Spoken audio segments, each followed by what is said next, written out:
Yellow Medicine East staff, this is Mr. Luff, principal here at the Hive. Welcome you to the 2020-2021 school year. I want you to know that it is an honor to walk side by side with you through this upcoming school year. At this time, I'm going to share my hopes and dreams and our headline for the upcoming school year. My hope this year is that first day of school that we have with our students is the best day of your career.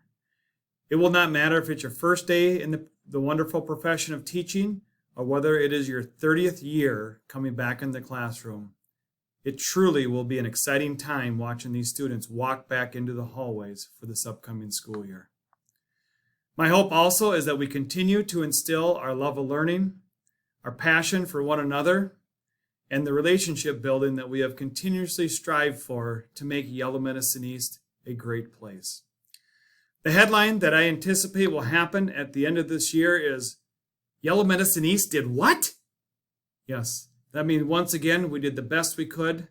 We've taken care of ourselves, we have taken care of our kids, and we will be ready to send them off into the world with the class of 2021 graduating this spring. Once again, thank you for everything you do for these students. Thank you once again for everything you do for our school. Thank you once again for everything you do for our community. Make it a great year.